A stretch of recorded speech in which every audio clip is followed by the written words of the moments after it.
হঠাৎ খুব টাকার দরকার, এই দোয়া পড়ুন।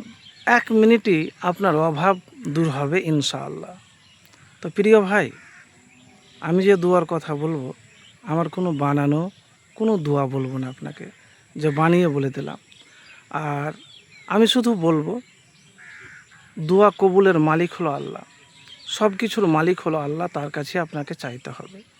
তো ভিডিওটি শেষ পর্যন্ত দেখুন, ইনশাআল্লাহ ফলাফল পাবেন। নবীজি সাল্লাল্লাহু আলাইহি সাল্লাম তার স্ত্রীদের কাছে কোনো খাবার না পেয়ে বলেন, আল্লাহুম্মা ইন্নি আসআলুকা মিন ফাজলিকা ওয়া রাহমাতিকা ফাইন্নাহু লা ইয়ামলিকুহা ইল্লা আনতা। এর অর্থ হলো, হে আল্লাহ, আমি তোমার কাছে তোমার অনুগ্রহ এবং তোমার দয়া, কারণ এগুলোর মালিক একমাত্র তুমি।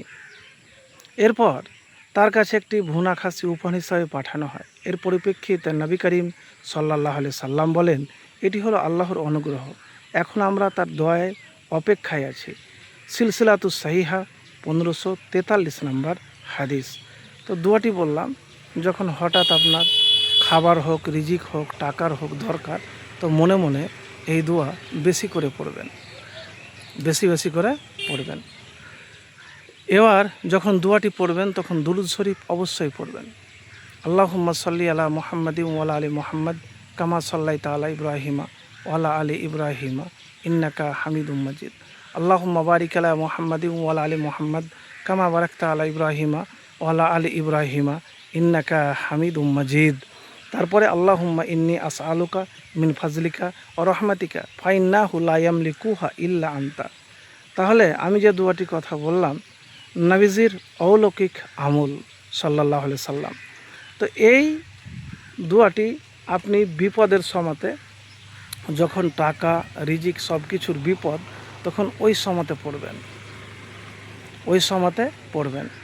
আমি প্রথমেই একটা কথা আপনাকে বলবো, দেখেন, এটা জীবন ভাই, এটা জীবন। আর জীবনে যখন কষ্ট আসে, যখন ইনকাম করেও জুটে না, বা টাকার দরকার, হয়তো মানুষের কাছে হাত পাচ্ছেন কিন্তু কেউ দিচ্ছে না, তো ওই সময়তে সবারই দরজা বন্ধ হয়ে গেলেও আল্লাহর রহমতের দরজা, ক্ষমার দরজা, এগুলি বন্ধ হয় না।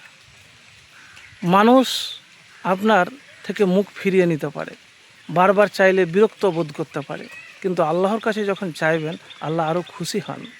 তো এই জিনিসগুলি মাথায় রাখবেন, আর পবিত্র হয়ে কিন্তু দোয়া করতে হবে। পবিত্র না হয়ে দোয়া কিন্তু কবুল হবে না। তো আপনাকে সব দিক থেকে কিন্তু পারফেক্টলি পবিত্র, ইমানদার, মোত্তাকি হতে হবে।